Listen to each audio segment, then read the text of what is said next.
Welcome to the Godcast. Cross up on my back, I'm slaying demons. It don't matter what you call that. Searching for the truth, facts are facts until they fall flat. It's looking like a story, man, it's all cap. But it's goodness over darkness, it ain't all bad. I'm at my maker, but I was called back. Emmanuel, show my people they're under a spell. Heaven or hell is free will. I made my choice and now it's well with my soul. I pray the same for you as well. Welcome to the Godcast.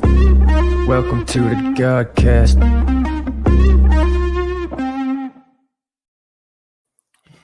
What is going on, everybody? Welcome to the live Q&A. Mimi will be here shortly. Charlotte's in her place right now, if you can see. How's everyone doing out there? If y'all are on Patreon, if you're a Patreon member, go ahead and click on the link. Here we go. We got Nomad joining the conversation. Hey. Going on, Nomad? Not much. How's it going? Can you hear me okay? Yeah, I can hear you just fine. Everything is going well with us.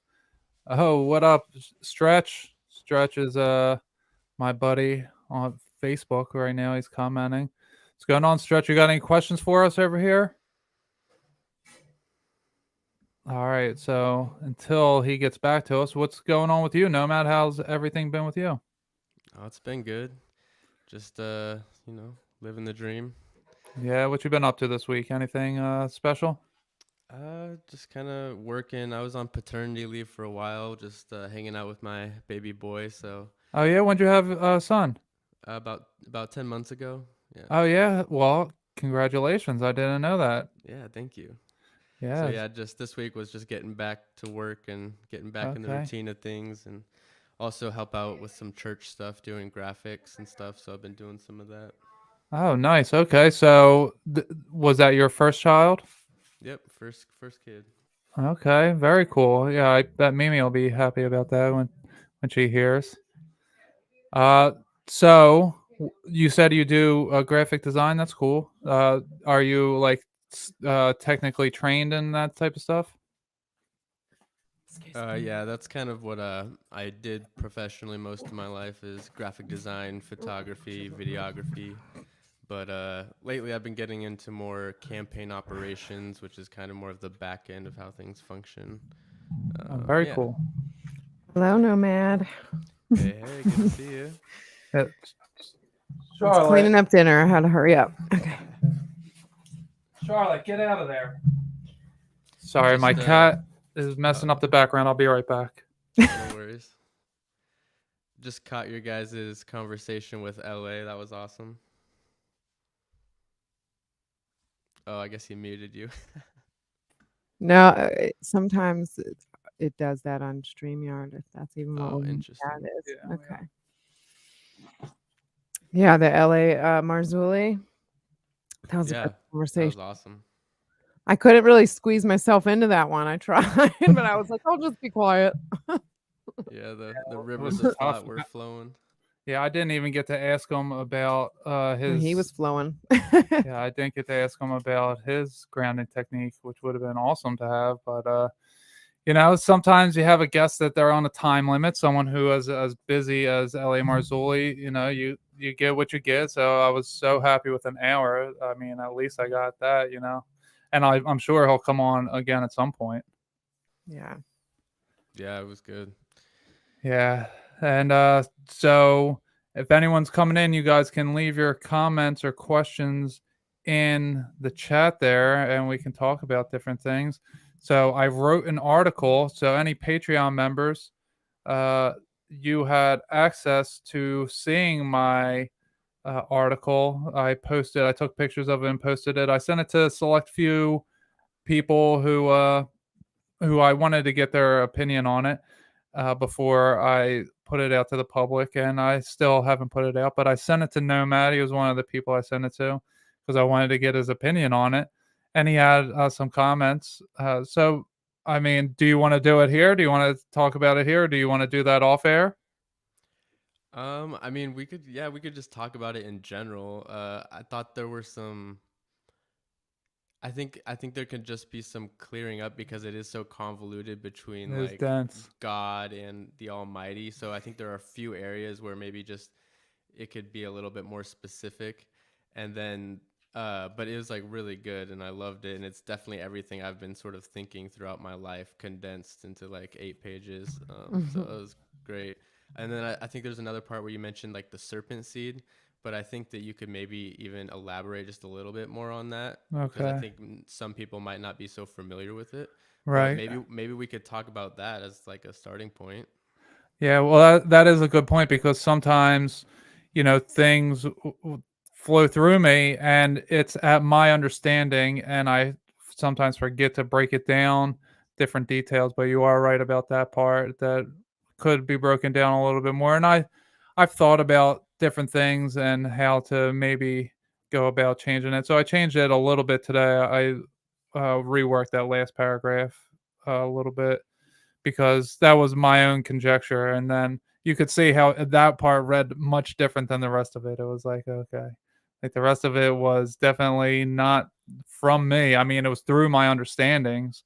And that's something that Jesus has been revealing to me lately is that he couldn't conceptualize, or I'm sorry, he can only tell us things that we can understand. So if we can't conceptualize it, then he's not going to reveal it to certain people. So like people will say that have a great relationship with Christ, they'll be like, "Well, why hasn't he told me that the Christ millennial reign happened?" And he's like, "Well, you can't conceptualize it. I'm not going to confuse you. I'm not a god of confusion. I'm not going to give you this idea that's radical to what you think. You have to come upon that situation on your own, and then I can reveal the truth from the lies in what you know and your understanding." But he's not going to just be radically different from what you already understand.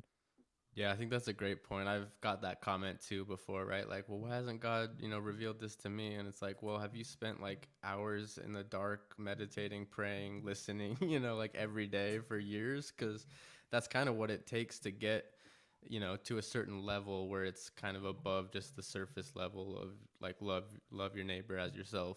That's the gist of everything, and that's the most important thing to know. And it is pretty simple, but when you're trying to get into some of the depths of our history and everything, I think there's more levels that you need to put in the time to understand.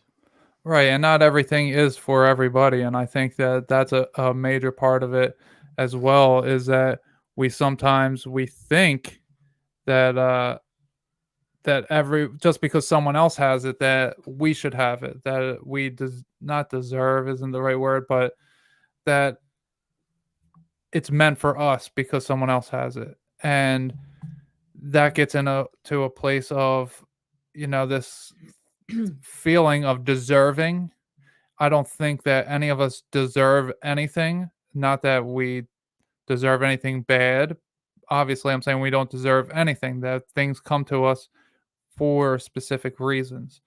And it's hard to understand why someone is so radically different from ourselves, and to think that okay, this person is also of Christ, especially the way that Christ is represented in churches in general, that people have this idea of religion. And I was a guest on a podcast yesterday that it won't air for I don't know 30 weeks or so, she said, but it was an Australian woman. And sh- the first thing she said, uh, introducing me, was he uses the word God, and I don't like that word. I use source or universe, and I'm just like, "Oh, okay." And she's like, we don't talk religion much here," and I'm like, "All right." Beforehand, she told me that, and she's like, "I don't want you to be offended." I'm like, "No, I'm not. I'm not religious. Believe it or not, I'm not religious." And I said to her on air, I was like, "Switch the word religion for tradition, and then it'll make more sense to you. Whatever you're going to use the word religion, just insert the word tradition." And people get stuck in their traditions and they don't want to let go of their traditions. And that's why it's hard for them to conceptualize something new, which goes along the lines of what I was just saying. Jesus isn't going to reveal something new to you that he knows you're going to struggle with understanding. that he's not going to break you of your tradition. You have to break yourself of it. So, it's this thing where everything is just boxed in, and we try to keep something in that box. I like to say you don't know until you know. Like you can hear the same sentence 100 times, but until you actually understand it, you don't get it. Mhm. You don't get it until you get it. Know. You Yep. don't know what you don't know till you know it. Yeah. That's exactly how it is, and you don't even understand that until you understand that. Yeah. I think that's a Exactly. really important concept to understand. and Absolutely. And something I've come to understand a lot more since having a kid, of like, especially relating to not everything is for everyone, right? Like, my baby boy wants to get into everything, but not everything is for him, right? So it's like I'm trying to protect him from these things because I know he's not ready for them. Like, he doesn't understand. They're If he fearless. yeah, he doesn't understand because he hasn't experienced it. So he doesn't understand if he like crawls off the couch, he's gonna fall and hit his face, right? So, and I Right. think that's how it is with us too. When we're having psychedelic experiences or something, it's like I think we were created for this world, for this realm, and sometimes we try to crawl off the couch. Sometimes we try to break through this realm, and sometimes we experience things we weren't ready for. And but sometimes true. God will allow us to find certain areas and guide us in the right path if we're looking and seeking. Yeah, definitely. That brings up a lot of good points to me. Uh, with taking psychedelics, it is like we leave our body, we leave this realm, and we go experience perfectness, bliss, and love and joy, and all that goes with that. And we think that the only way there is to keep doing what we're doing, but the entire time that since I started doing them, is I've tried to bring that here, that I try to make that feeling happen because I know it can happen, because I see people who are happy and joyous all the time. Mhm. And there's people throughout history, that have been these peaceful, loving people, especially Jesus, that I could definitely bring that here, and I want to let go of all my crutches that are things that are propping me up, helping me be a nicer person. Do I need to smoke weed in order to get along with Just to get through the day. yeah, to get along with Mimi, like after a day of work? Do I need to Right. smoke just to deal with her, or is there another way that I could let go of what I was doing in favor of just being in that state all the time? And the more I let go of these material things, the easier it becomes. But it is work, it's challenging. But the reward that I reap is not just for me, but it's for the rest of my family and everybody I come in contact with, because there's there were a lot of times where I couldn't be high, and then I wasn't acting the way that I was preaching, and then I'm being hypocritical to a degree, so in order to not be hypocritical, I have to be in a state of peace at all times, which is almost impossible, for myself at this moment, but I can do it at some point, but I have to let go of things. So that was a very big thing for me. And I want to remind anyone who's here watching, if you guys want to join the Patreon, you want to spend $5 a month, you can hop on the live Q&As. I'll do this every week. And if you are a Patreon member, you can go ahead. In the Patreon is the link for this chat, and you guys can hop in and we can just talk about whatever. And Nomad is a Patreon, and that's why he's here. Nomad is a very good friend as well. So I want to shout out Debbie because she's in the chat Hi, here. Debbie. Hello, Debbie. And anyone else, go ahead and sign up on the Patreon. The link is in the description. If you want to go click that link, it's patreon.com/goodness over darkness. And we'll be doing different things like this. So this type of thing will be every week. But in the future, I'm going to do other things once we have an expanded Patreon where I'm going to be doing more direct things working with people. So it's only going to get bigger and better from here. Yeah. Yeah. So, Mimi wasn't here. Did you know Nomad is a new father? Fairly new. Well, I just wait again. No, it's at 10 Okay, months see, now. He's okay, 10 10 months. Yeah. And dun, dun, dun, dun, in 2 days, we're gonna be Grammy and Pappy, as long as Ezra doesn't come I thought you said tomorrow. Gammy. Well, it is Gammy, but it's really Grammy. But I know that the babies aren't gonna be able to say the R's quite yet, so it's probably gonna end up being Gammy. That's Yeah. awesome. But yeah, I Congratulations. know. Like now we're all gonna have little babies. I Within love like that name too. Ezra. with Yeah. Yes, Ezra. I love yeah, Mhm. the Book of Ezra. You know, that's the apocalypse of That's Ezra. not why she chose it, but I'm glad that she chose it. Yeah, she didn't so. choose it. God chose it for her. I Yeah. forget what that show is that she watches that she got it from. I forget. So, do you guys have like a plan on when you'll get to see her? Well, I'm going to be at the hospital Okay, cool. Monday, waiting for them to let me in because all the COVID rules. I'm gonna be let in somehow. Yeah, I'll probably have to wait till Wednesday when she comes home. As you know, they usually keep the moms 48 hours. Yeah.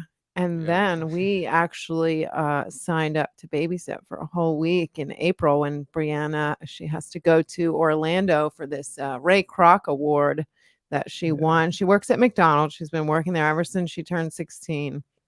And she's in the top 1% of managers globally. So out of I forget what I wrote. I think it was 39,000 stores worldwide. She's in the top 1%. It's only 200 and something people get this award. Wow, And cool. so she's got to go get it. And we get the whole baby for a week. I'm so excited. That'll be fun. Keep you Yeah. busy, but it'll be fun. I'll be fine. Yeah, we are definitely looking forward to that. And if I know I anyone am. listen when I was saying the Book of Ezra, it's actually usually everyone knows it as the Book of Esdras.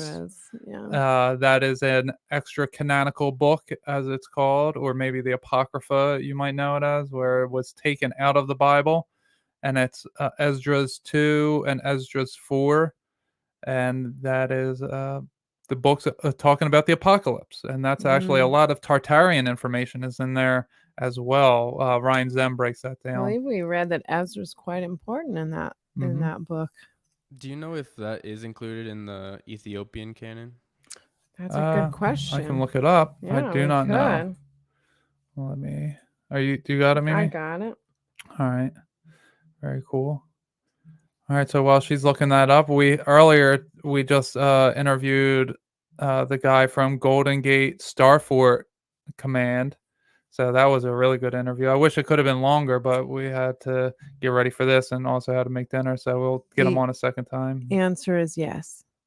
Okay, cool. One Esdras and two Esdras are both in the Ethiopian Bible. Okay. Yeah. So sometimes it's known as 1 and 2. Sometimes it's known as 2 and 4. I don't know why. Well, this one says 1 and 2. So Right. But it's the same as 2 and 4. sure. But also, yeah, Esther's in there too. Yeah, I need to read the book Yeah. of Esther. Well, we have the Apocrypha right there. Yeah, let me get through my other 5 books I'm reading. I just started this. I'm still in the language crystal. L.A. Marzulli's recommendation, The Omega Conspiracy by Dr. I.D.E. Thomas. So it looks like I'd, but it's I see I.D.E. that, I too. dot I didn't D get to dot see E this dot. yet because I'm Yeah, he was always up saying for that was new. kind of his and many people's sort of Joe source for Horn. a lot of their information, right? Yep. And Debbie, she sent me a text after listening to it where she has all these different Tom Horn, all these different Tom Horn Yes. DVDs and books. Get in that microphone, girl. You Get in there. All right. sound very far away. Sorry. She has all these different things that she is going to be collecting this weekend. I'm very excited to see what she has. Blocking my whole face. Yeah. You That's didn't need cool. to put it up like that. Well, it's right there. Can you give us a little teaser on what your last one was? You said you filmed it today? Yeah. So yeah, we just got done like an hour at like 6:15. We finished up. So it was a lot about. We covered Star Forts a little bit, and we talked Yes. about the underwater. So these lakes all around the country right now are like drying up, and it's because there's so many different things uh, that are like using this water for electricity, and that's kind of why I know what it is. the grid is like breaking down. Yeah, it's back there. This one. Yeah, see the it. grid is like breaking down because the water's being used up, and as these things get drained, you find different mining facilities that were under all these different towns that are under these lakes. So it's happening all over the place. Very much looking forward to Yeah. digging into that a little bit more. It's on his Instagram. If you go to Golden Gate Starfort Command on Instagram. Nomad might have seen what I was talking about, where somebody had posted about a man-made lake that covered a town. Oh man, I wish I knew who posted that. I don't know I'm if I sure it's remember, but somebody it's we super all interesting. are connected to, but Yeah, anyway. I've heard that term often, but I've never really gone deep into it. So I'm excited to hear more about these star forts.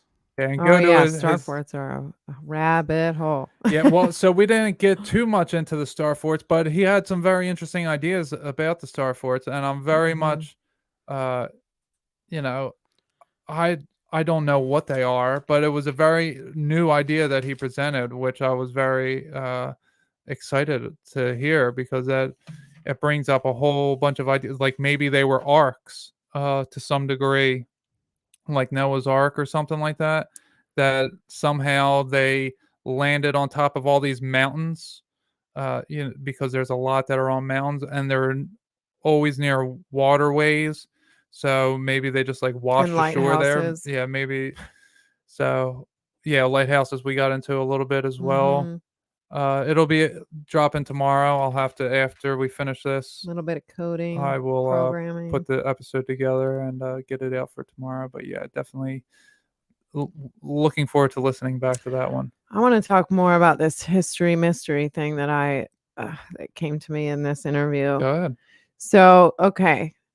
History, his story, right? That's kind of one of those things that you get into when you get further down the lane. You get to his story, and then you get to my story, which would equal mystery, right? My story, mystery. That's good. Yeah. So it gets better. So what came to me was, if you remove the cross, what do you have left? Misery. Misery. You have misery if you remove the cross from all of the mysteries. You have misery. 'Cause the To T- me, that means that you need to Letter T. almost work with the cross to make it through these mysteries. Yeah, that's brilliant. Yeah, it was. And I can agree with that and confirm from personal experience. Yeah. And I just want to remind anyone in the audience who's here listening, if you guys want to sign up at the Patreon, you can join in the discussion. It is here we're just talking about whoever hops on, Patreon members that hop on. If you go sign up for the Patreon at patreon.com/goodness over darkness, you can sign up, and the $5 option per month, it'll give you access to all of the Q&As that I do every week, as well as you can rewatch the Bible studies that we do each Sunday as well. So Nomad was also part of the Bible study, and the Bible study is free to join. Anyone listening, all you have to do is send me an email with the subject Bible study, and I will add you to the list. I'll send out the link Sundays in the afternoon prior to when we meet up. So we had a great time on Sunday. We definitely uncovered some stuff. It was helping me. Some of those thoughts that I was having were just spur of the moment types of things. Oh man, I gotta do my homework. I forgot. Yeah, we're doing John chapters 3 and 4 tomorrow. Oh. So if anyone wants to join, go ahead and send me that email with the subject Bible study, and sign up for that Patreon. We're going to be doing a lot of great things on there. So make sure that you sign up, because it's not always going to be available to YouTube. Things like this aren't always going to be available on YouTube and my Facebook and Twitter. So I'm just doing it now to get people signed up. Okay, Kathleen, that would be amazing. Kathleen is another great person who we chat up all the time. So, yeah, if you sign up, that would be awesome. And you could definitely join in any of the conversations that we have. So, this will be every Saturday. So, I was originally going to do it Fridays at 7, but because I already do worship in the storm at 9 on Fridays, it's a hassle, as well as other people work around the country. So, and it's easier for people to join on Saturdays at 7. So that's when we'll be doing these. Yeah, I may not be here for some of these, but that's Yeah. all right. I'll try to be here for some So of the rest of for these. Debbie and Nomad and Kathleen, I don't know if anybody has like one of those Roku TVs with the Tubby or Tubi. I don't know how you say it. TUBI. TUBI, the app. I think it's Tubi. Anyway, on there they have the Bible, their videos, and it's reading the Bible word for word, but with like actors and things. Mhm. And it has been like my new obsession because it's word for word and it says it at the bottom. It says what verse you're on and everything. You can just follow along with your Bible, but it puts in like context. You know what I mean? Like it puts in a mood, it puts in an attitude, and it really does help you understand. I think I already did Matthew. And I should go watch John before Right, tomorrow. you were doing Acts yesterday. Yeah, I was doing Acts, and they just like have so actors? many. It's like actors. actors? Yeah, Oh, it's okay, like cool. playing everything out, and it's great.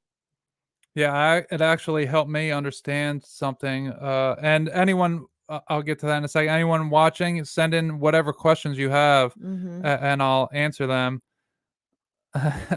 It's Oh, free. It's free. You don't It's have a to buy free app anything. if you have a Roku TV. You can Yeah. just add the app on there or on your phone or whatever. You can just easy peasy. Yes. So, Free is anyone for me. listening, whatever your question is, it doesn't have to pertain to anything we're talking about. Just go ahead and send in your questions. And if you sign up for the Patreon, you can hop in and join the conversation. So, what I learned from watching that was at one point Jesus was saying, "Oh, Kathleen needs a Roku." At one point, Jesus was saying, "If you love your son or daughter more than you love me, then something about like you don't actually love me." I forget exactly what it is, and he says, "If you love your parents more than you love me, then you don't actually love me." And what it clicked for me in that moment, Jesus spoke to me, and he said, the reason is because if you love your son or daughter so much that you don't want to fight with them when they do something wrong, then you're allowing them to do something wrong. So therefore you don't actually love me and you're not actually listening to my teachings because I'm commanding you to do what you don't want to do, which is cause friction. And you don't do it in a way that's going to be upsetting or hurt somebody, but you have to stand your ground. You have to teach them at all times. Mhm. So if you love me more than you love them, then you will be okay with doing that. And when I got all that right in the snap of a second, like I saw it. And when he said that, I was just like, oh, I get it. I know. It's like he placed the knowledge in me of why that is. And it was amazing. So I definitely want to go back and watch the book of Matthew as well. Yeah, I think that's a great point, and I think we can definitely see that in our day-to-day life if we run into people who haven't been raised that way, and where it's just like every little temper tantrum gets their way, right? They end up Mhm. growing up to be someone who's very unpleasant to be around. Mhm. And I think that there is definitely something to that. Jesus came and he caused a lot of friction, like you put it, but in a very kind and compassionate way by asking questions and by Right. telling stories. He was never like just blatantly really telling people like this is this and Like this is that. He's yelling, yeah. making people think and come to the truth by just using what they have in their head, like just thinking about it. And I think that's a great role model onto how to live and act with people. And yeah, if you're just there's another part in the Bible where it talks about like if evil people give their kids gifts, then how great are the gifts of the Heavenly Father going to be for you, essentially. Something like that. I'm paraphrasing, but in other words, like evil people will even give their kids gifts and love their kids, right? But that doesn't mean that they're necessarily going to grow up to be someone who's pleasant to be around and a loving person. Exactly. And so, yeah, having that sort of that mentality of like it's more about the spirit than just that physical attachment, which is another part of it. I think there's another part where Jesus says like, let the dead bury the dead, Yeah. come and Mhm. follow me, which is another, it could seem callous, but in other words, it's like we have people here, spirits that need to be helped to be, to grow and to learn and to experience what true peace and love is. And so sort of spending your time just on the dead already isn't really going to help that. And so it seems callous, Yeah, but there it are does people make that sense. want to know how to live, Right. right? Right. And that's the thing that he's been revealing with me is like when I just do the podcast, which I love to do, and I don't like to have some information that is publicly available for free and then other information that is going to be privately available. But there is a reason for it because people do need to seek out certain things. Like there's a lot of times that people that I've did consultations with or that I've worked with before in a mentorship capacity, there are many times where I want to reach out to those people and say, "Hey, how are you doing? Do you need to talk?" But they need to reach out to me. I can't just go searching out everyone who I've ever come across to find out how they're doing. Those people, they all know that they can always reach me because I answer everybody in a promptly manner. But I can't just go reaching everybody. And I think that's what Jesus really does for us. Is he's like, I'm here for you, but you have to lead the way. You have to create the space for me to enter into. You have to come You to have to me. send Jesus a DM, through Mhm. through your mind. You have to directly message him through prayer. And when we're not looking for it, when we're not seeking, Oh. or when we're seeking other things, then we're not making room for him, or we're dividing our time between him and someone or something else, and then we're double-minded. And a double-minded man, how's the phrase go? The double-minded man can't stand on his own will, or I forget exactly what it is, but Yeah, something like that. I know what you're saying. yeah, you have to have one mind. And it was very significant to me the way that things unfolded for me was my equipment, my microphone, and my audio box were breaking down. So it sounded like everything was echoing at one point. And it was like because I was talking out of both sides of my mouth, I was double minded at the time that I was saying this, but I was also saying this. And it was when I noticed that, I was like, okay, well, I got to get a new thing. And once it was clear, I'm like, okay, now I'm sending a clear message. I am focused in on one way, not giving off two different messages. So it was very interesting how it happened that way. And I think it happens that way with everybody, with everything that they ever experience. We just don't really look at it like that because everything externally happening to us is a reflection of what's happening internally. It's really the only way God can show us what we're doing without influencing us directly and telling us what we're doing wrong. He can show us by having, this algorithm in place that shows us what's going on inside of us, and what we're doing comes back to us. It's like that boomerang.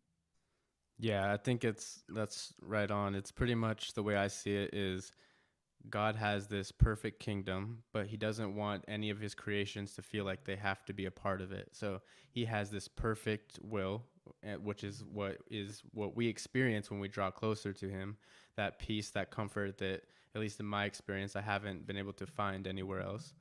And so that is part of the kingdom, part of his perfect will, but he also has his permissible will, which allows us to have that free will. And whenever we go away from the perfect will onto the permissible will, that sort of leads us away from that perfection, that peace, that comfort that he provides. And so he's not going to force us to stay in that, but that is the ideal place to be because that's where we were created for. That's the way I see it anyway. Yeah. Yeah, no, that is a great point. I think that his patience is the perfect will, that having patience and knowing that you're going to everyone's gonna eventually come around to him. That is like, okay, like I don't need to convince you now. Like I'll let you go experience what you got to experience, have revelations of your own, and I'll be here as soon as you're ready for it. But it takes a patient man to be able to do that. I remember writing somewhere in my notes. Oh, here it is. Look at that. Right when I needed it. Free will versus God's will. And we were talking to Ernest. I forget his last name. And to me, that free will to me doesn't technically exist, because in my mind, God is your father, right? And you pray that God's will be done. And he wants you to make it, he wants you to make it out literally alive so that you can have eternal life, correct? So I think that this free will is like a choice. It's like when you give a choice to a child for, like, do you want to have broccoli with dinner or salad? Like, they're both the good options, but you want them to pretend like they get to choose. Yeah. So I feel like in the end, God's will does prevail. No matter what choice you make at any time, it's going to come back around to God's will. But it's you are his child. He is making it seem like you have all these choices, but in the end, you're going to eat a vegetable. Like, I keep thinking about free will, and I'm like, well, how, do I really have a choice? Because I can make a bunch of bad choices, but in the end, I don't think I'm gonna end up where he doesn't want me to be. You know what I mean? Yeah, Yeah. I don't know. I think we. It's a very trippy concept. I feel like we do have free will, sort of more than I mean, that, you do, but you don't. It's one of mean, those things no, that's we like definitely hard to. do. I think what it is, maybe a way to explain what you're trying to say, and maybe this isn't right, so correct me, but we are all a part of his creation. Uh-huh. So one way or another, whatever choices we are making, it is within those two sort of choices of his perfect will and his permissible will, because we were created by him. Well, So, permissible will, that's a good one. yeah, so it's like, yeah, that's the way I describe it, I guess. So the free will is that choice. It's like, so like you said, broccoli or lettuce, right? It's like the perfect will or the permissible will. Maybe one's better for you than the other, but they're still part of his creation overall. Right, like no matter which one you choose, he's going to have new options after you make that choice. So the way that I like to look at it is like we were entered into this world. All these roads already existed. Literally the roads that we have, they've already existed. And you can get from point A to point B in a numerous amount of ways. And you get to choose which way, but the roads have already been paved. And when you take this first option, you come to a fork in the road, you go right, well, then all these other options are then off the table. And then you get to another fork in the road, and now you have more options. You're always freely choosing, and your point A to point B turns into point A, B, C, D, E to get to your final destination because you took all these different turns. But if you just took the highway, you took the easy way, then it would just get you there quicker. But you had to get off this exit and try to go around traffic and do your own thing because you thought you knew better. And then it takes you longer. So that's how I like to look at it. But there are certain moments that happen to us that it doesn't matter how we got from point A to point B. We made the same revelation at the same point that we always would have made that revelation, but just how we got there is shaped by our own choices. And that is the combination of free will meeting God's will, meeting your plan, that destiny, that there was no other way to get there because you eventually had to go through that point, that bottleneck. And that's how he explained it to me, and I'm like, okay, yeah, that makes sense, because they're like Mimi saying, you feel like you don't have a choice, but you always have a choice. And even when you have a choice, yeah, right, but even when you're on God's path for you, and there's seemingly no other choice, you can still not look at the truth. How many people have you tried waking up and they are just like, nope, I don't care. I don't care, because they know as soon as they look, they're gonna realize, like, oh man, they got me. Like, I'm wrong. I've been lied to. I mean, we do that with God all the time, and that's why the same things continue to happen to us until we pass that test. Because God's like, "Are you ready yet?" And then you show Him by how you act. It doesn't matter if you say the words yes. That's what I like to say when Jesus is coming back to judge. It doesn't matter what you say with your tongue. He's going to see how you act. He's just going to observe you, and he's going to see in your mind and your heart who you are, how you are, and he's going to determine from that, because you're just going to say what you think he wants to hear rather than say the truth. So he's not going to ask you, he's going to examine you. And that's exactly how it happens. What up, Jesus? You can join the convo if you want. If you go on the Patreon, you can click the link and Got hop on the another StreamYard. topic I want to get into when we're done with free will. Go ahead. What do you got to Since we got more people coming all right, in. well, My brain is on fire all right, tonight. hold on a sec. Let's say, Nomad, did you have anything you wanted to say back to what I just said? No, I think that was a fun topic. I think we covered it pretty well. Yeah, that was good. Okay. What's next, Mimi? All right. So as you've seen my posts where I've wished my son and my daughter happy birthday this week, because they're a day and a couple of years apart. And then I watched a podcast about, just normal podcast stuff that we've all been watching about current day things and occultisms and things like that. And it got me thinking that there is some sort of programming that we are maybe unaware of, maybe aware of at the same time, that has to do with wishes. They're forcing wishes upon our brains all the time. The genie wishing, the wishing on a star, the birthday wishes, the holiday wishes, what else? The wishing wells. There's always this need to make a wish. And it got me thinking, why are they steering us to wishing instead of praying? And then it got me thinking, what is the difference between a prayer and a wish? So I went down my own little rabbit hole of prayers versus wishes. And wishes to me are like they're very much desires, carnal desires, where you thought doesn't extend beyond you when you make a wish. It is all very ego, very low vibration, everything. Even if it's a beautiful wish, it's a low vibration because it's very selfish. But when you pray, I think that praying extends out to God, who has ultimate control of everything, and you really you leave it at his feet. It's, if I'm supposed to have this, or if this is supposed to happen, Yeah. I would love it.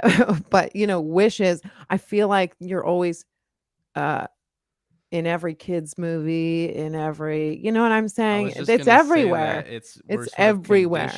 We're conditioned for those carnal wishes, like you were saying, and like Aladdin. And I remember Yes. there was was it like What's your birthday wish every Kid year? What is your Richie, birthday wish? something. Yeah, there's lots of movies. I don't even remember all the names, but they're flashing through my head right now of like, yeah, these were all about wishes for Aladdin. like money and things like that.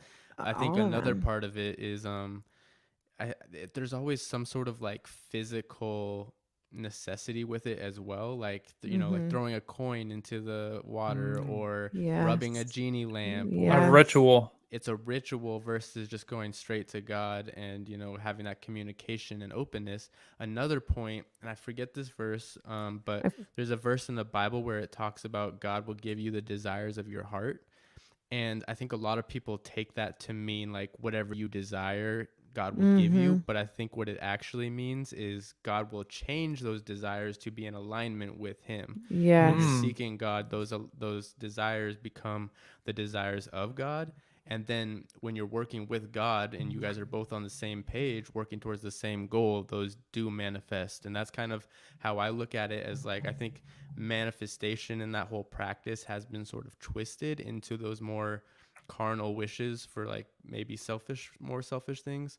But when you're Mhm. actually having the desires of God in you, those are normally selfless goals, or even if they will benefit you because you will greatly be rewarded and put on a path that will bring you so much more joy than the sort of carnal wishes that you would have had without God. That's at least been my experience. Yeah, and I think wishes are a very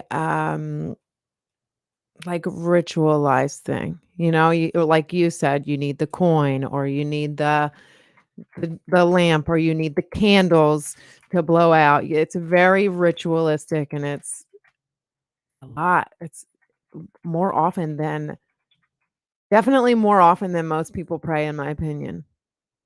Yeah, agreed. And like, what do you think about the just makes me think of Aladdin. So Hmm. wasn't that a genie? Do you think that has something to do with like the jinn? Yeah, absolutely. Yeah, okay. 100%. So they're probably working with demons who will maybe give you what you want, but probably are going to ask for Shape-shifting Absolutely, something in but that return. right, I think shape-shifting demons, blue shape-shifting demons. You know, where do we see that right, and often? Is not just Islam, but also Hindu. Yeah. and that's why I think that's a way to hook you to those type of things. It's a way to hook you into that world, because if you make these wishes and these wishes come true, then you're like, I'm going to do that again. I'm going to wish, wish, wish. I'm going to manifest. I'm going to wish, wish, wish, you know? Yeah, I Yeah, think that it's is the a same thing with people who go to see like a fortune teller or those Mhm. kinds of things. I've heard it where essentially what they're doing is they're working with these spirits, and the spirits are telling them what to do as if it's going to happen in the future, and then those spirits will sort of make it happen.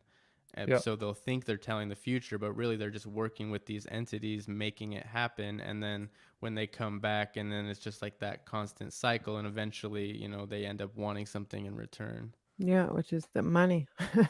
Yeah. Or for Well, them, probably Yeah. something even more Hmm. than money. I was telling exactly. the kids at dinner, I don't know if you remember the cartoon Dragon Tales, the little kids that go to Dragonland. They have this little dragon scale, and you have to hold the dragon scale, and you have to say this little poem, and it takes you off to Dragonland. But the poem is I wish with all my heart to fly with dragons in a land apart. And then they go to Dragonland. But then I'm like, okay, why do you want to fly with dragons? Why? Like, there's another one. It's like, okay, you got genies, you got dragons, you got Like stars, which, wishing upon a star. We know a about fallen star. most of the stars. Right. Right. Yeah, I think dragons are really pushed in a What's that? obvious Like way. wish-a-thon thing? What is that? Oh, Make-A-Wish Foundation. That's what I'm thinking of. Oh yeah. That's another one.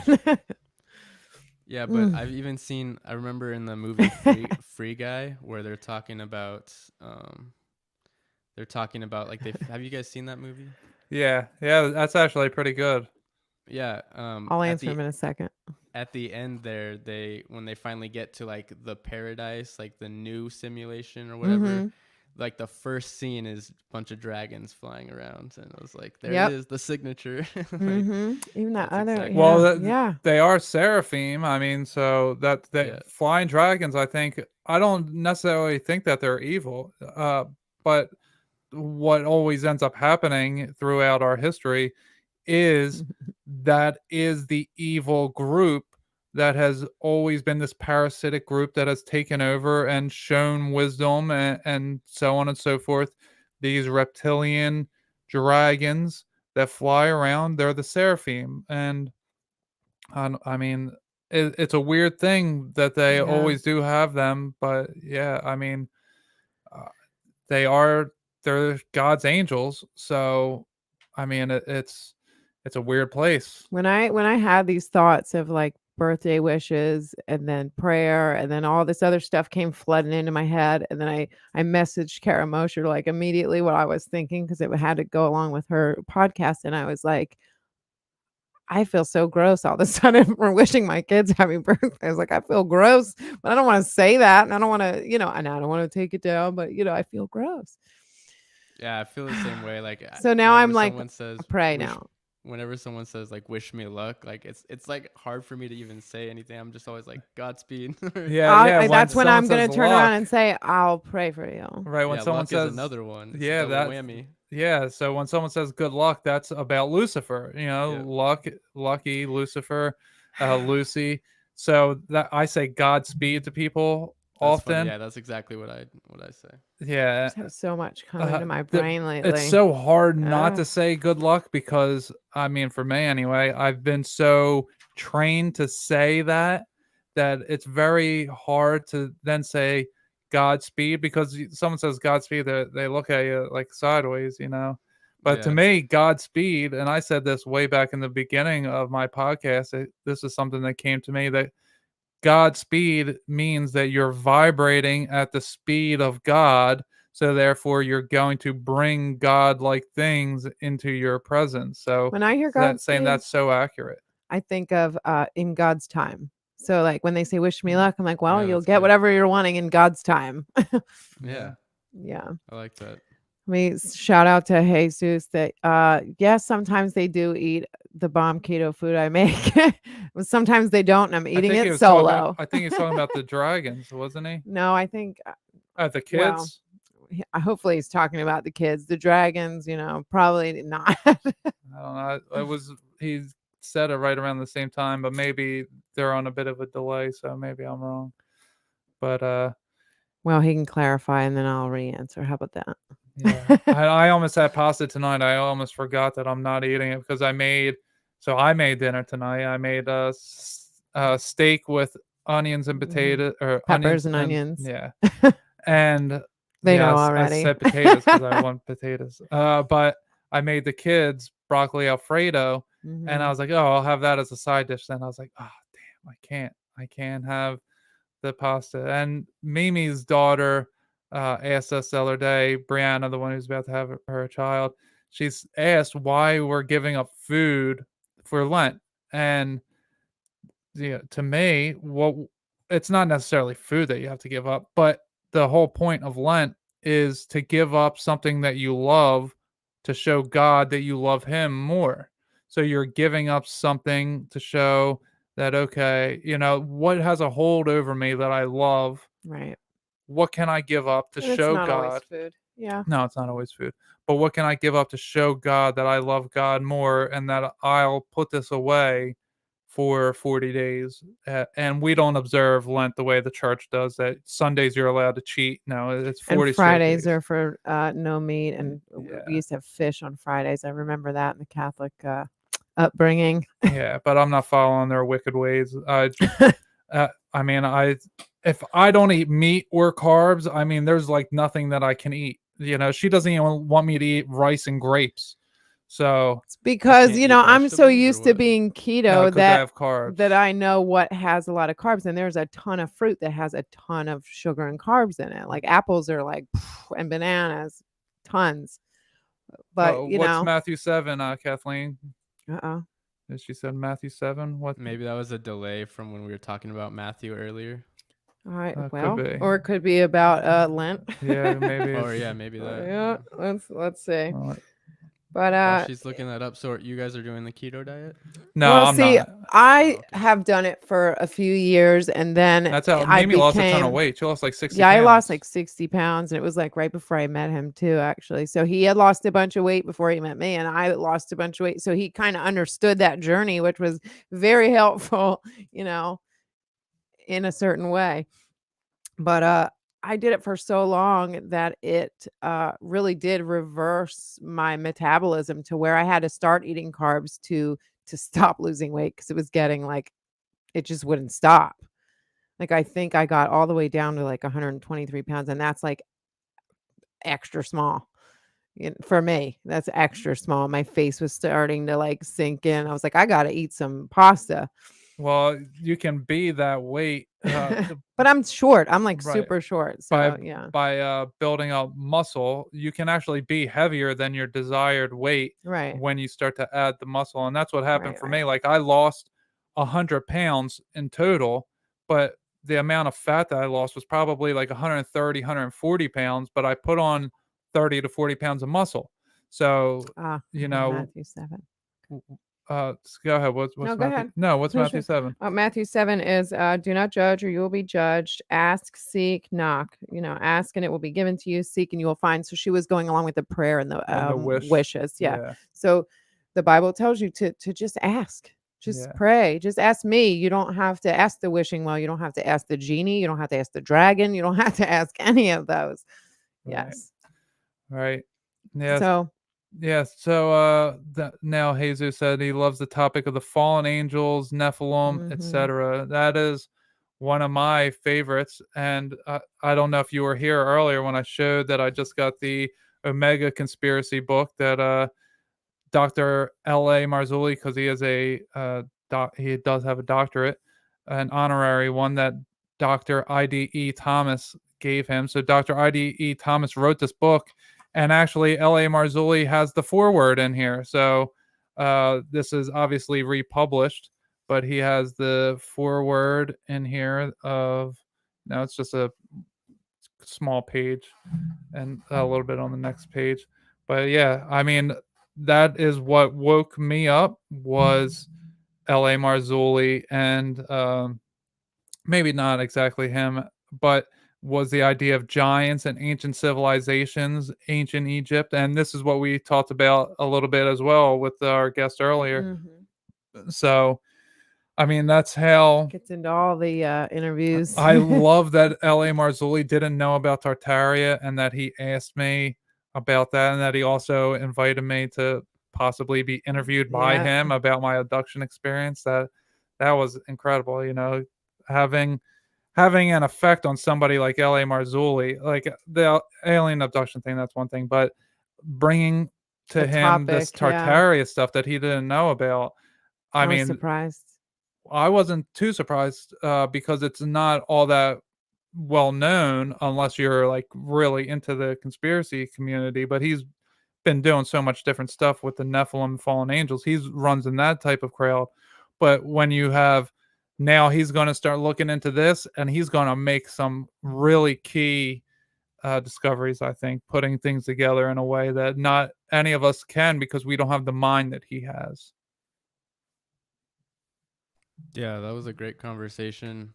And I think you gave him a couple of things to think about, like Amaruka. He didn't seem to have heard about that either, Mhm. Right. which is cool. Yeah. What do you think was I guess, did you come out having any more questions from that interview? Oh man. Well, I guess Mimi did. I did. didn't have too many more questions. There were so many more things we could have talked about, and I would have Let's see. liked the conversation to have been a little bit longer. But there wasn't anything to me. There wasn't anything new that popped up in the conversation. But the conversation needed to be had so that the audience could then learn a lot of the things that we discussed. And I'm having deja vu at the moment right now. So yeah, this not He too long ago I talked dreamed about this. the government having off-world vehicles a little bit, and he knew because he knew somebody that worked, Bob Lazar, that had worked on them. No, he doesn't know Bob Well, I Lazar. mean, he knew that Bob Lazar worked on them. Right. That's but I wanted to know like what more he knew. What do they look like? Where are they? Well, it's a What New are York they? Times article. You can research that stuff. Yeah, it's Right, but I just wanted to ask him directly. right. The Well, easy way out. yeah, you can look it up. They don't have anything more than what he told us. So Mhm. that's the thing is that What else did I want to ask him about? There was something else. Real quick, I love that you were sort of asking questions that I was thinking at the same time. Like you asked him about the pyramids and how when you guys were talking about the night vision, if they potentially Oh. that's Yes. why there was no scorch marks. My brother and I had talked about that in like one of my first podcasts, pretty much about the Yeah, because there were serpents and cave stuff. dwellers. Yeah. Yeah. Yeah. Yeah, so perhaps when that was originally constructed, the entities that constructed it perhaps had night vision. wow, And he talked about a that's goddess, awesome that you thought of that at the same time. that goddess Mora, and Mm. it brought up a memory of like a long time ago. I went to this medium guy, and he was like, "Oh, your spirit guide's name is Mora." And now, like listening to his idea of the goddess Mora, like who wasn't good, as you know. as most things aren't. I'm like, I hope this lady wasn't following me around. I hope this guy was wrong. Interesting. So you think that that was maybe the entity that was working with the medium, and they were trying to essentially. Well, I've never met Amora, and for him to bring up that name, and I've never even like heard of other people named Mora, and you'd think that I would have, but I haven't. And so these were like the only 2 times in my life where this name came up, and so it triggered like, oh, I need to know more about this goddess, because what if what if it was? I don't know. Yeah, I that's don't know. interesting. Yeah, what if he was hooked up, because he's a medium? What if he's just talking to people like this, talking to goddesses and dragons and, angels and genies and things. Probably. Yeah. Another interesting thing was Nathaniel Gillis. He just did an episode yesterday, or just like a little live on his YouTube channel, where he's talking about the Collins Elite, which I definitely want to talk about the Collins Elite with somebody soon. But he was talking about this one abduction case where it wasn't even an abduction; it was like a near-death experience, and this guy was looking at outside of his body, was looking at his body, and then he saw his body move around, and then it looked at him, and it spoke to Ugh. him in this buzzing language. And one of these Nephilim groups are actually called the Buzzing Ones.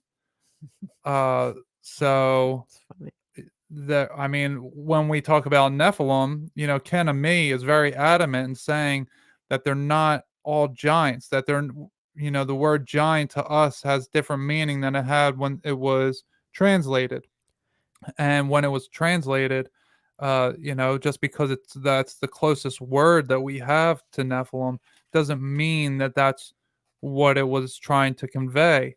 And when L.A. Marzulli holds up that skull, and it's like this wide, but it's very tall, it's like, oh, they're little short gray men that these cave dwellers would be.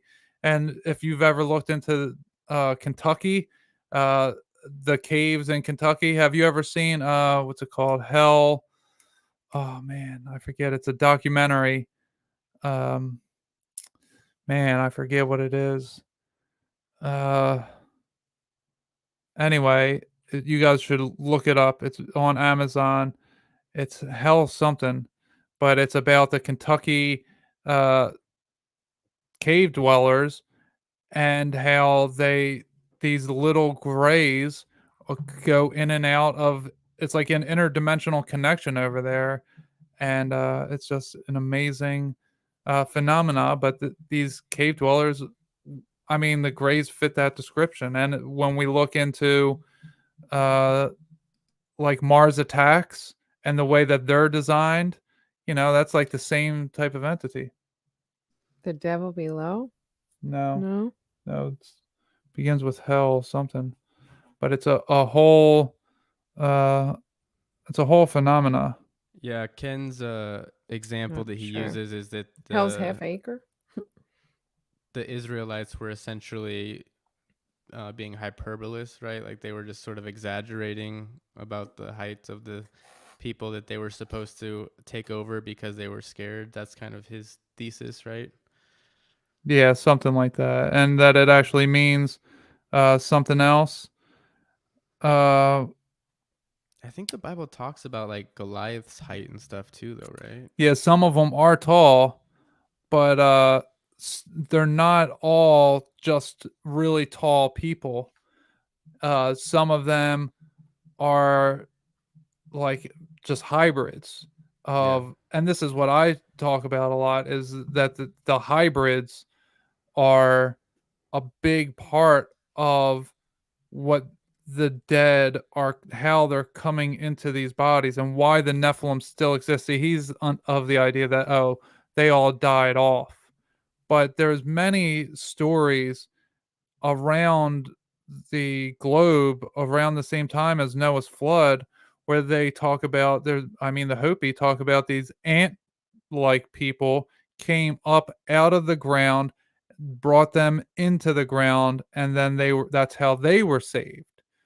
And so maybe they were then breeding with these ant-like beings and became more humanized. I don't know, but That's how they survived. Noah and his family weren't the only survivors of Noah's flood.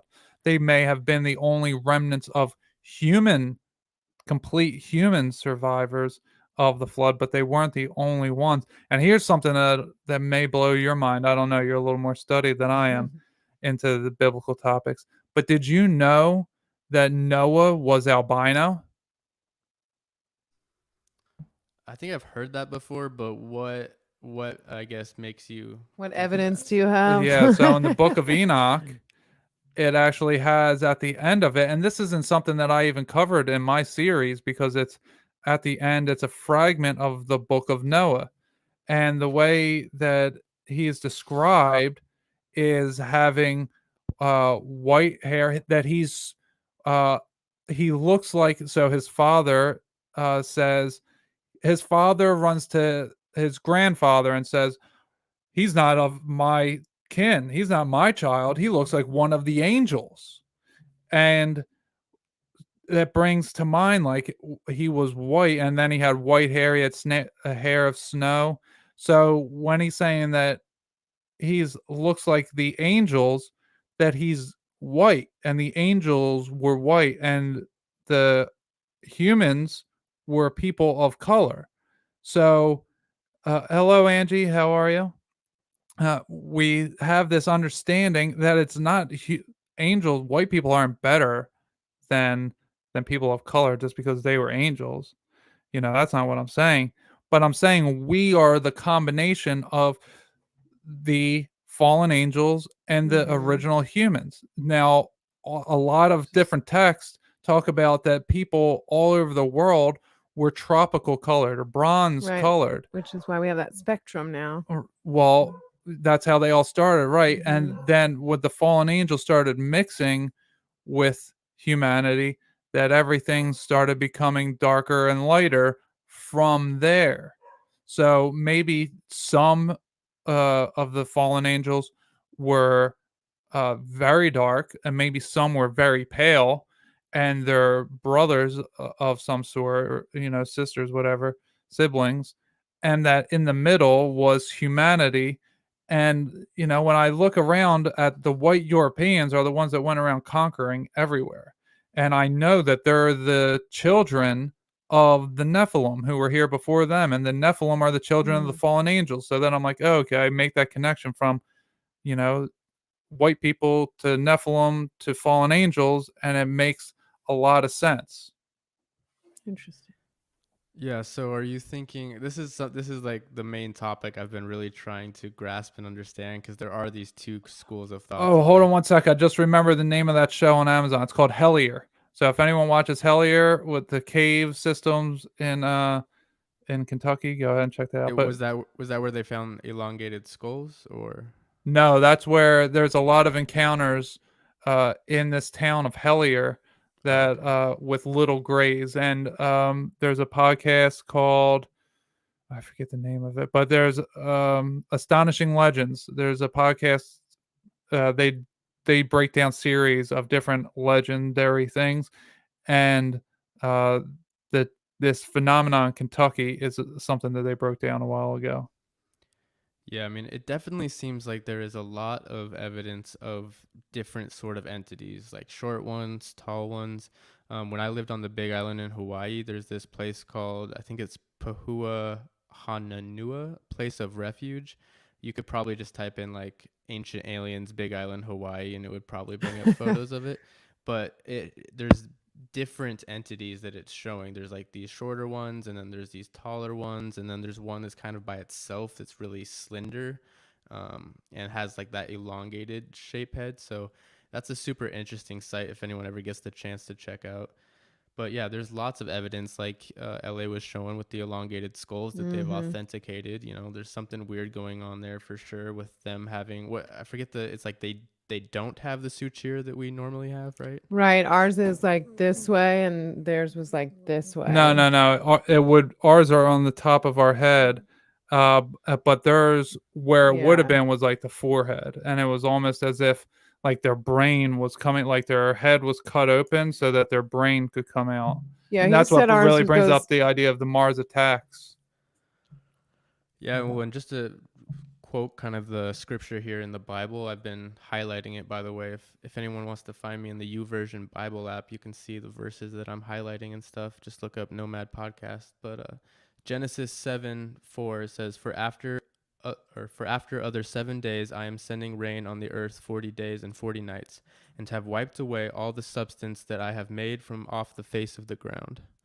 So it says off all the substance that I have made from off the face of the ground. So I think there is some room where it's like, first of all, was it just the face of the ground? There were still things that survived either in the earth or in the water.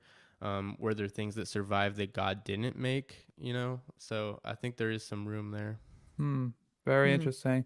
So actually, this is a good representation. You see where this green line is kind of like, maybe it was a little bit higher than that, but that was like kind of where the sutures were, and then the rest was a bulbous head popping out, and that's what it brought to mind, this image of Mars Attacks when he was saying that. So wait, you guys probably didn't even see what I was on, but anyway, here, there it it looks is. like you can see it. Yeah. Yeah, we can see it. Okay. Oh man, can you pull up the Pahuahona? Maybe just look up Ancient Aliens, Big Island, Hawaii. I think it'd be cool to kind of look at the different sculptures if you find them. If not, no big deal. Big Island, Hawaii. Oahu. Yeah, type in Ancient Aliens probably, or Okay, so here I got something. So let me. Okay. All right. Yeah, see, so there's these bunch like of different that down looking there. entities, and then that looks sort of like your almost typical gray, maybe. Yeah, this one's weird. This is like someone wearing a ski mask. Right. This Corona. Yeah. Well, yeah. This is. And then there's one that has like an elongated skull-looking thing. I don't know if it'll have that. But Well, the Easter Island. I mean, there you go. These ones, and these are 40 feet into the ground too. Talk about mud floods, Yep. Look, these are like little warriors or something. Oh yeah, look at this. They got like gorilla-like noses. What, long head? It looks like they're wearing some kind of headdress. Headdress, yeah. Yeah, very weird stuff. Let's see, should I go back to the beginning here? Ancient Aliens, Big Yeah, Island. look at this thing. It's like an Archon right there.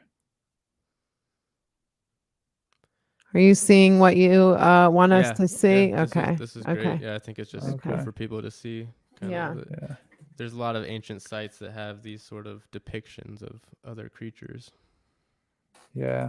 What we got going on in the chat there? Run through they want these to talk diet. Let's talk diet. Yeah, they want to talk diet. So yeah, let's go back to Okay. keto for just a quick second. Yeah. So Kathleen said fish stick Fish Friday. stick Friday gross. is a Catholic school thing. Fish stick Friday or pizza Friday. Sometimes Pika's Friday is what I used to call it, because that's the one time we would get our favorite pizza. So she said, I've been keto for 5 years. I use it for most of my patients too. I'm a dietitian.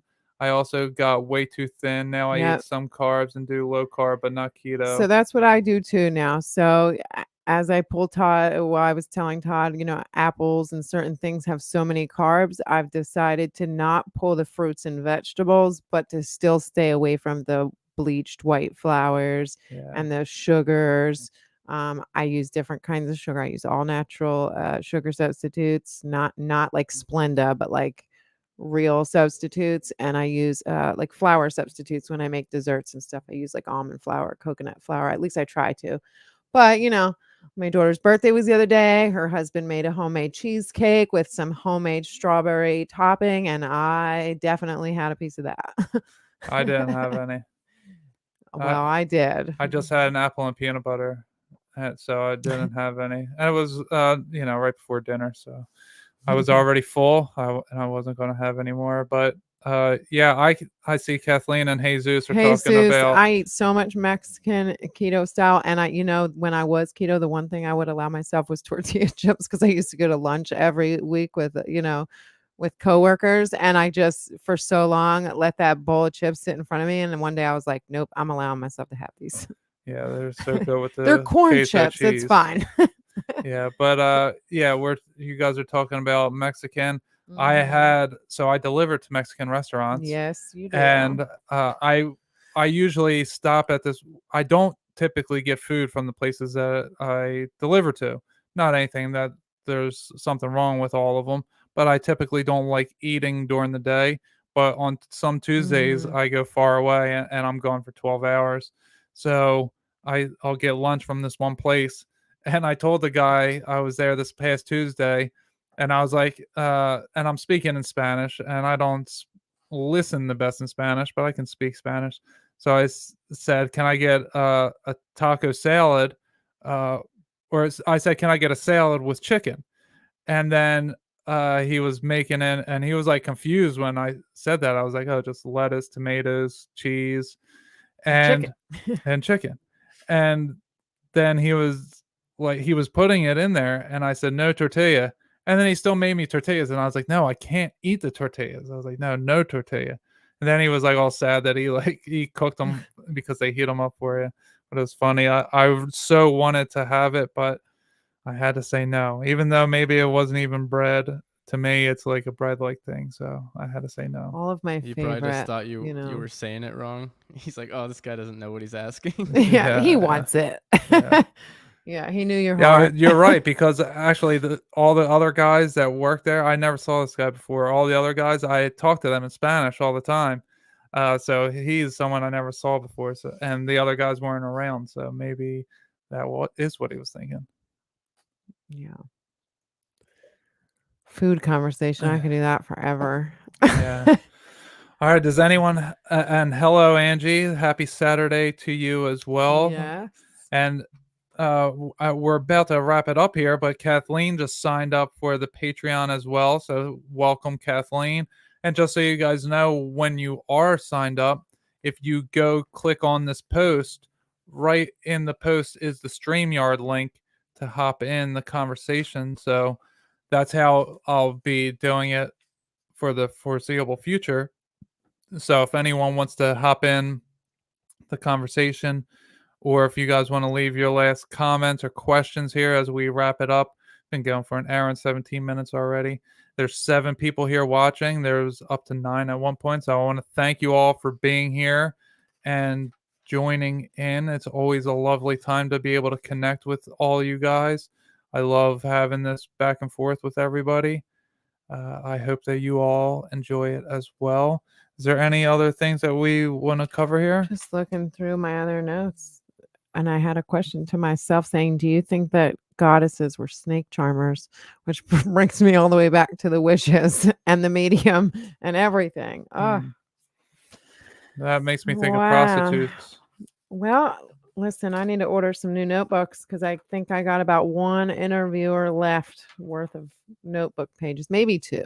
Yeah. Then I need a whole new No whole new worries, notebook. Angie. If you ever want to join in, Angie, you can go ahead on the Patreon and click the link to join in. No worries. There is no being late. You can rewatch it. Of course, it'll live on the Patreon forever as well. Yeah. Ooh, sorry. No worries. We still got to do the intro for the guest we just had. It The was a intro, long day for outro. me. So, what do you think about what we did with the putting the analysis at the end versus keeping it in the beginning? I think it's good. I think it makes a lot of sense.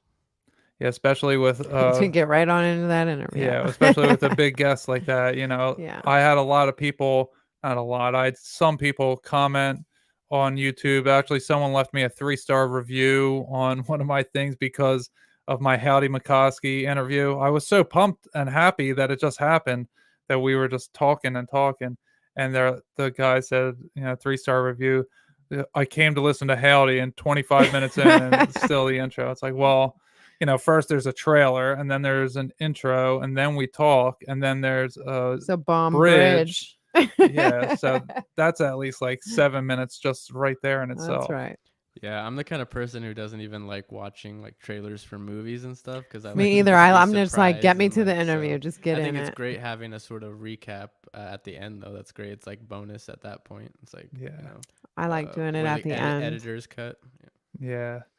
Yeah, so that's how we'll be doing it going forward. I think the audience, because if people enjoy what Mimi and I have to say, that they'll stay for it.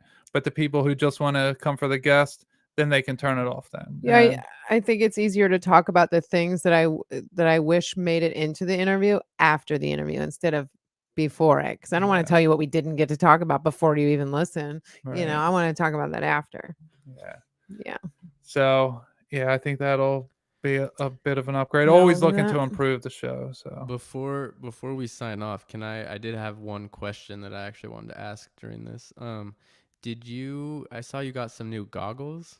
Have you used Oh. those Oh yet? yes, I haven't tried them yet. you haven't? No, because I've just been busy. And then I told you my brain has been very, very overactive this week with like just information and knowledge just coming. Aura Yeah. goggles. And I told Todd that like I just want to like do nothing for like 4 days. Like I don't even want to think for 4 days. Like my brain is on Yeah, overload. she said that, and then we have 4 And we had like straight 4 days of interviews today. Yeah, and then this. So these They're dark. Can I put yeah, them on in so here, you let's- think, or no? No, that's not gonna. Oh man. Let's see if the camera, you guys can see at home, Oh man. I'm gonna everything try becomes that. very purple. Oh. It's No, just you it see the doesn't really camera. Oh, I work. wasn't ready. Yeah, you couldn't see nothing. But yeah, definitely wanna what try it these does, it tomorrow. makes the clouds. So when you look at it, you want to have a black background. So it comes with this little uh booklet, and it's actually very cool. So this is from museumoftarot.com, and this was what Brandon Thomas recommended during Mhm. the Humans Race 5 series. And there's like little memes in here, you know, NPCs meme and different They Live memes are in here. So this guy, he makes these goggles, and they're $200. You can get other ones that are like a step-by-step thing that are $300, but then Yeah, they have like 3 different percentage, like a 25%, no, 50, it's 50 and 75 50, 75, and and 100. 100. Yeah. Yeah. So the ones that are $200 are just the 100%. So it's just like an easier way to get you from one to the next to the next. But to me, if you don't need that, then it's just like a waste of $100, because I mean, once you get to the higher level, you don't need it. So anyway, so when you're looking, it gives you the directions. You want to have natural light, and you want to have a dark background. So when you look at like your hand is what they suggest you start looking at, and you can see just a little bit outside of your hand. An But aura. yeah, but Mhm. when I was holding my hand over my black pants or shorts that I was wearing, I could see it. But when I'm holding it over the grass, you can't see anything. So, and this is when I'm just starting out. I've only worn them twice. When I was looking at my dogs, we didn't see anything. Yeah, no worries, Jesus. We will check you out later. Yeah, you can definitely check out this anytime. It'll be on the Patreon. But so when I'm looking at the sky, because it's dark blue already, the clouds become pink with that purple, because it really blocks out all the other colors. And then birds were flying by, and the birds, I could see like green around the birds, and I'm like, oh, okay, that's cool. But then when I looked in closer, it was like I could see red, like the birds were on fire almost as they were flying through the air. It was really cool. Hmm. What? Wait, so they I look didn't say You green. just poked me. Did I? Yeah, so they were totally they were didn't. black. So things that are black, they get like a greenish tint to them. Like my cat Charlotte looked green. My pants looked brown when they were black. Like it changes the color spectrum a little bit. And I both times I put it on, I could feel my brain like reworking itself, like it's adjusting to what I'm now seeing. But yeah, my black bracelet here, it gets like a green tint to it that like a highlighter, like someone took a highlighter and was highlighting over it. And so yeah, that's what you see when you look at the birds. But then when I looked in a little bit closer, I could see that they were like there was red around them. It was very interesting. They were like black crows or something. So I wonder, I guess you'll have to do some experimenting, but I wonder if you can get different colors to show up with the same, looking at the same color, if it's meant to be like an aura, right? Or something. Yeah, Because like I if it's Just have just to like try with every different time you see people and black, it looks different- kind of red or something, that maybe just there's something else going on. But if you see like, Right. oh, this person's wearing a black shirt, this person's wearing a black shirt, and I'm getting totally different right. auras, then that would be Yeah. cool. Have you heard any testimonies from people who've used it? No, not other people other than what this guy's testimony. And if you go on his Instagram and YouTube, he talks about different things, like how he sees people. Like him He and his does some buddies, experiment they'll videos on sit there. at like Walmart and they'll see different. They're like, oh, I see demons like coming out of people. What were you just? Were you guys talking about Walmart in the last? Yeah, or we were in the talking about episode the with LA? glasses too. Yeah. Yeah. The What glasses was that? with I LA. sort of, That like- was about the people of Walmart. Yeah, I but remember. Wasn't he saying something about like? Yeah, that they He somehow I wishes- missed part of it, but they'll send hybrids Yes. in the middle of the night to Walmart in order to integrate them into society. But he said this one time that it Yes. was like 3 p.m. and this 5'6" woman came up to like the hip on this other woman who was like 10 feet Mm. tall and very pretty and just It was strange. so Yeah. it's like their training ground for getting. I I acclimated mean, to I human think life. that's where like the Yeah. people of Walmart videos came from, because That's it is a hilarious. training ground. You're like, why would Mhm. somebody go to Walmart looking like that? yeah, That's funny. Oh, that's definitely funny. super weird.